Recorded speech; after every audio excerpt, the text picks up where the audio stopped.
தருமபுரி மாவட்டம் தடங்கம் பகுதியில் 1733 ஏக்கரில் அமைந்துள்ள சிப்காட் தொழில் பூங்காவில் முதலமைச்சர் மு.க.ஸ்டாலின் ஆய்வு மேற்கொண்டு வருகிறார்.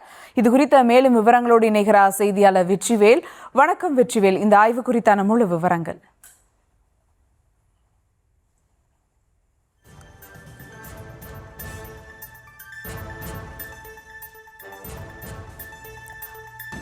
தொழிற்பூங்காவில் முதலமைச்சர் மு.க.ஸ்டாலின் ஆய்வானது மேற்கொண்டு வருகிறார். இது குறித்து பேசுவதற்காக இணைகிறார் செய்தியாளர் வெற்றிவேல். வணக்கம் வெற்றிவேல், இந்த ஆய்வு குறித்தான முழு விவரங்கள்.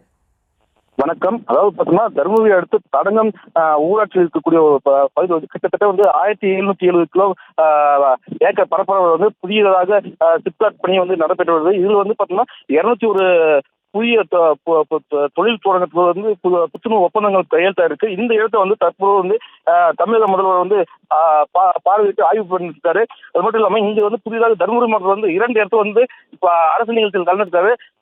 திருமண நிகழ்ச்சி கலந்து கொண்டு பிறகு புதிதாக அமைய இருக்கக்கூடிய பேருந்து நிலையத்தை பார்வையிட்டு அதுவும் ஆய்வு மேற்கொண்டாரு. தொடர்ந்து தொழிற்பூங்காவும் ஆய்வு மேற்கொண்டு வந்திருக்காரு.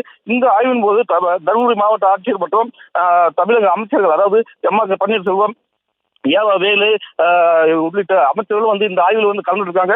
இதான் இப்போ புதிதாக வரக்கூடிய அந்த சிப்காட் பணியும் ஆய்வு பண்ணிட்டு விரைவில் இதுக்கு மக்கள் பயன்பாட்டுக்கு தொழில் தொடங்க அமையும் தெரிவிச்சுக்காங்க.